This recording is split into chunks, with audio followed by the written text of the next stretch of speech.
पूज्यपाद श्री उड़िया बाबा जी महाराज। जो साधक पवित्रता से, चाहे गृहस्थ में हो या विरक्त हो, नैष्ठिक ब्रह्मचारी हो या सीमित ब्रह्मचारी हो, सीमित ब्रह्मचारी कुछ वर्ष बाद फिर गृहस्थ में जाना है, नैष्ठिक ब्रह्मचारी आजीवन ब्रह्मचर्य रहना है, उसको इन 21 बातों को ध्यानपूर्वक सुनना चाहिए और अपने जीवन में उतारना चाहिए।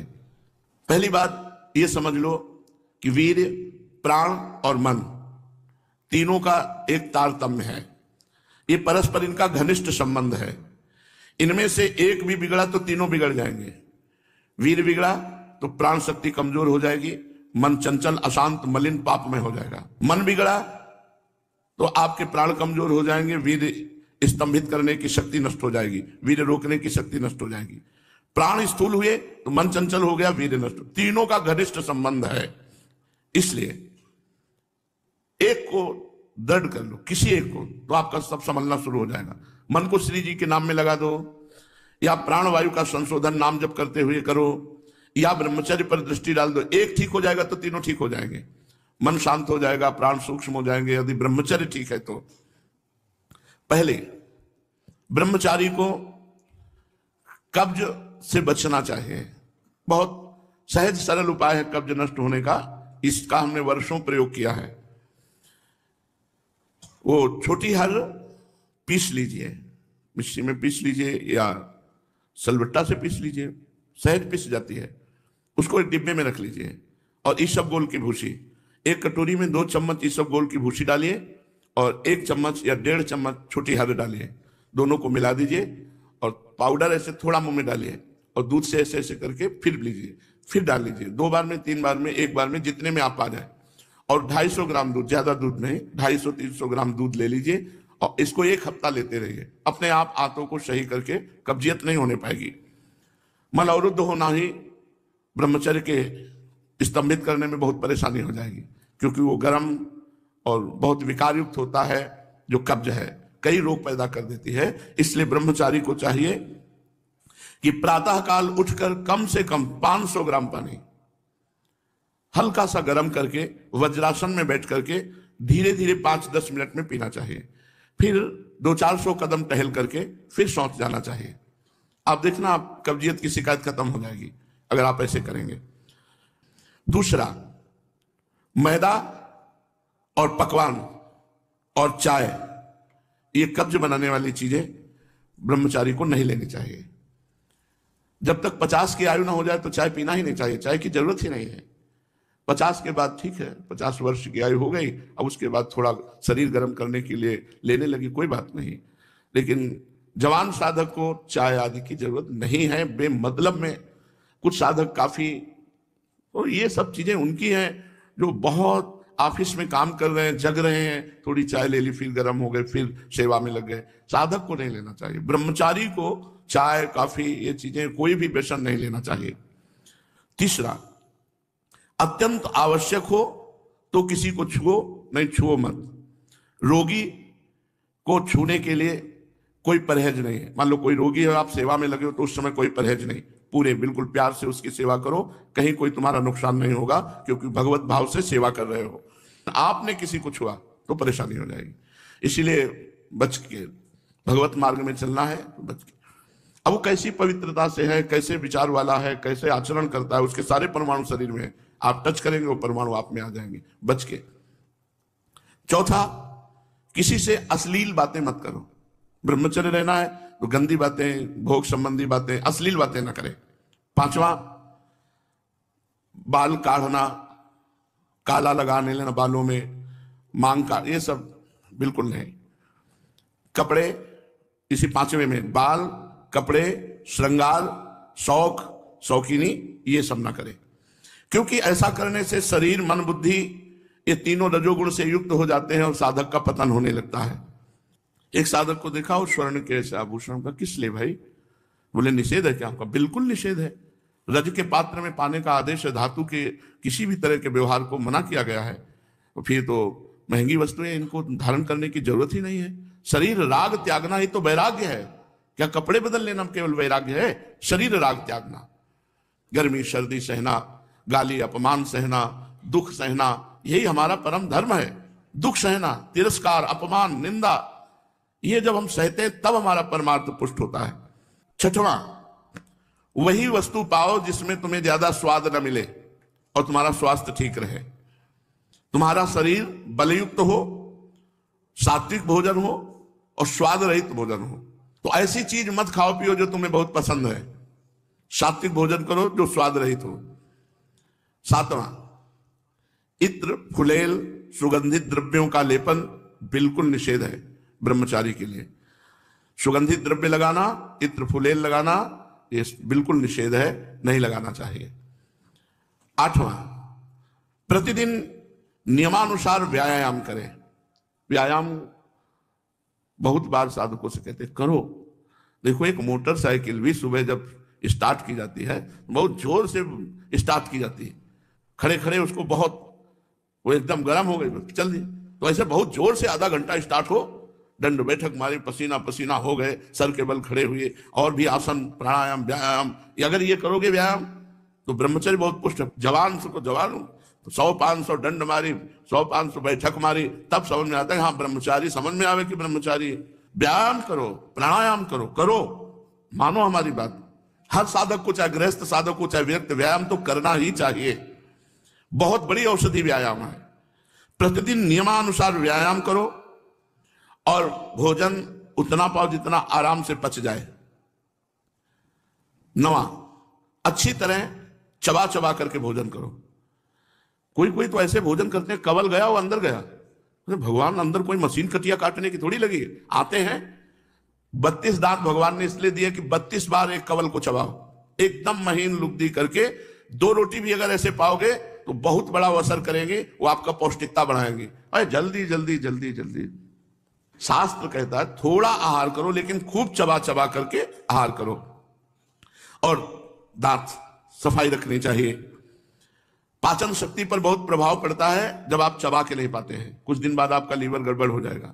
आप चबा चबा के पाइए, थोड़ा पाइए, अधिक समय लगाइए, 40 मिनट में पाइए, 1 घंटे में पाइए, लेकिन चबा चबा करके पाइए। अगर हमारा भोजन चबा के जाएगा तो बहुत जल्दी पच जाएगा और वो स्वास्थ्यवर्धक होगा। थोड़ा अन्न भी बहुत शक्ति प्रदान करेगा।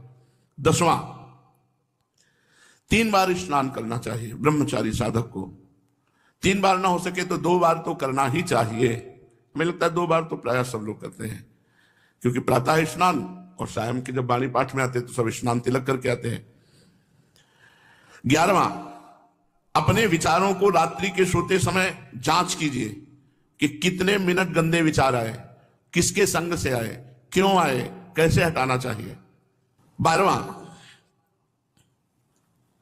जहां रह रहे हो ऐसे स्थान पे होना चाहिए जिससे आपको शुद्ध वायु मिलती रहे। एकदम लॉक आसपास से बंद ऐसा नहीं, ऐसा होना चाहिए जिससे वायु क्रॉस होती हो।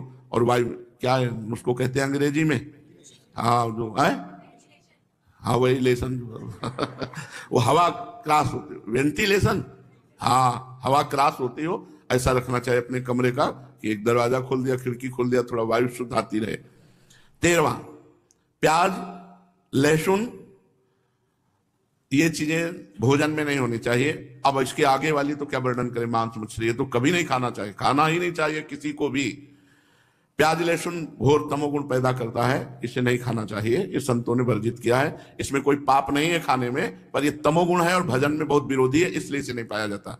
जैसे कुछ संत सलगम नहीं पाते, गाजर नहीं पाते, बैंगन नहीं पाते, क्योंकि इनमें तमोगुण उत्पन्न होकर के भजन विरोधी वृत्ति आने की संभावना है। प्याज लहसुन तो खुला सब संतों ने निषेध किया है, जो हमारे भागवतिक मार्ग में चलने वाले हैं।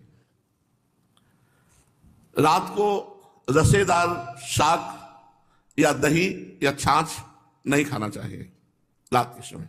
ब्रह्मचर्य पालन करने वाले को इमली नहीं खानी चाहिए, किसी भी तरह की खटाई नहीं खानी चाहिए, अधिक तेल का प्रयोग नहीं होना चाहिए, लाल मिर्च नहीं होनी चाहिए, कोई भी गरम मसाला नहीं होना चाहिए।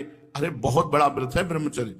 ये अत्यंत आवश्यक है कि रात्रि में यदि आप दूध लें तो ना ठंडा होना चाहिए ना गर्म होना चाहिए, बस ऐसे कोश आया होगा, हल्का सा गर्म कर, और उसे पी के 30 मिनट टहलना चाहिए, तब शयन करना चाहिए। दूध पी के 30 मिनट टहलना चाहिए। 14वां, दोपहर के समय भोजन के बाद चाहे 15 मिनट ही विश्राम करें, करना चाहिए। वैसे वर्णन है 16 दाई करवट, 32 श्वास सीधे और 64 बाई करवट, इतने में 15 मिनट हो जाएंगे, या कम में भी हो सकता है। कम से कम भोजन के बाद 15 मिनट तो विश्राम करना ही चाहिए मध्याह्न में। यदि रात्रि में आप जगते हैं तो मध्याह्न में सो सकते हैं। सायंकाल के भोजन में बहुत सात्विकता होनी चाहिए, कोई भी गरिष्ठ पदार्थ नहीं होना चाहिए। सायंकाल तो बस मूंग की दाल और रोटी, 2 रोटी ले ली, मूंग की दाल ले ली बस। अब शयन के समय 250 ग्राम, आधा लीटर दूध हो गया, बहुत हो गया।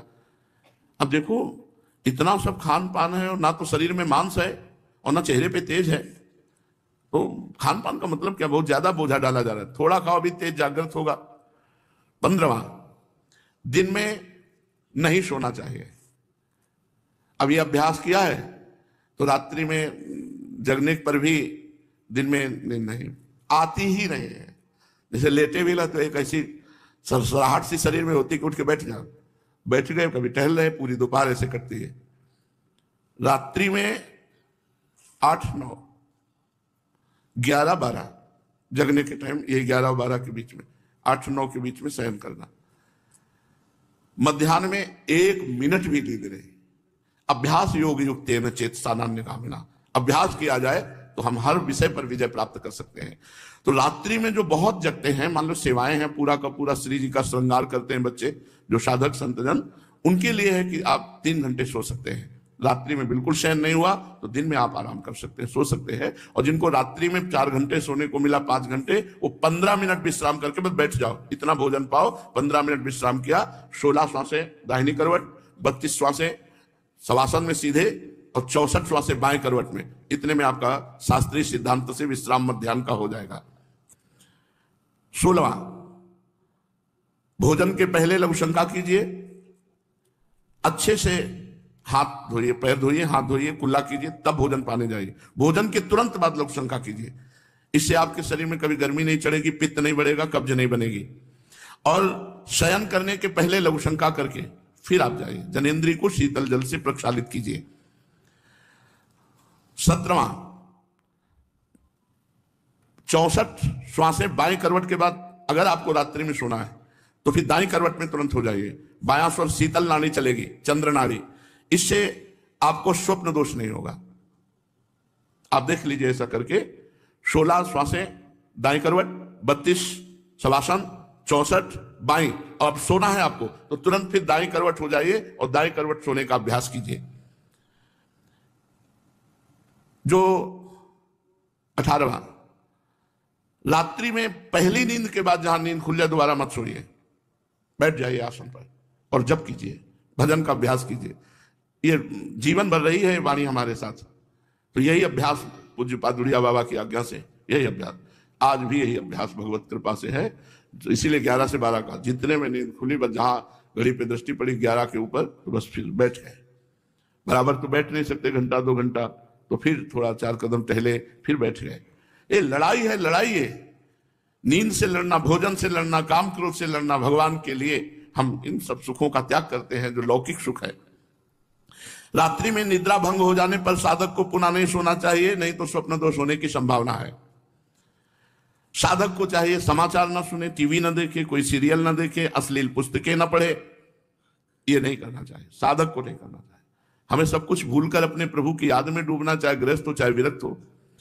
20, किसी भी तरह का मनोरंजन न करें। कई प्रकार के सांसारिक खेल हैं, उन मनोरंजन न करें। मनोरंजन करने से सांसारिकता बढ़ती है, भजन की गंभीरता नष्ट हो जाती है। यदि आपको समय ऐसा है कि हमारे पास समय है 1 घंटा हम समय, तो आप कोई फुलवाड़ी लगा लीजिए, अगर जगह है उसको सींचिए, आप श्री जी के लिए जो वाटिका है उसकी सेवा कीजिए, सोनी लगा दीजिए, पोछा लगा दीजिए, दीवालों को साफ, मतलब किसी क्रिया में लग जाइए, मनोरंजन मत कीजिए। 21वां, किसी की निंदा मत कीजिए, किसी की समीक्षा मत कीजिए, ब्रह्मचारी है कि नहीं, और किसी भी सांसारिक उत्सव में सम्मिलित नहीं होना चाहिए। श्राद्ध है, पितृ तर्पण है, ब्याह है, पार्टी है, किसी भी तरह के इसमें नहीं सम्मिलित नहीं होना चाहिए। हमें सम्मिलित होना है भगवत भक्तों की, जहां लीला कथा हो रही भगवान की, उस सभा में। हमें सांसारिक संबंधों की सभाओं में नहीं। लो बाबा निमंत्रण है, आप आ जाइए ब्याह में, किसी के भी ब्याह में सम्मिलित होना, पार्टी में सम्मिलित होना, मुंडन के उत्सव में सम्मिलित होना, पितृ तर्पण आदि के, श्राद्ध आदि के, किसी में भी नहीं, किसी भी ऐसे उत्सवों में सम्मिलित नहीं होना जिनका संबंध संसारिक क्रियाओं से है। ब्रह्मचारी उपासक को चाहिए कि बस केवल भगवत भक्तों की जहां मंडली है, भगवत चर्चा है, रसिक मंडली में या तन को नीके ढंग लगाओ, क्योंकि वहां आपकी वासनाएं नष्ट होंगी और भगवत आराधना होगी। पार्टियों में जाओगे, लोग ऐसे वैसे, रजोगुणी कपड़े, रजोगुणी भोजन, तुम्हारा बुद्धि चलायमान हो जाएगी। क्या हुआ? रसेंद्री का ही तो स्वाद है। अरे मारो घाटी नीचे माटी, बस ऐसे 2 अंगुल जीभ का स्वाद है, यहां से गया खत्म, नरक। तुरंत उल्टी करो तो गंदा, और 6 घंटे रुक जाए तो गंदा ही गंदा। काहे को अपनी इंद्रियों को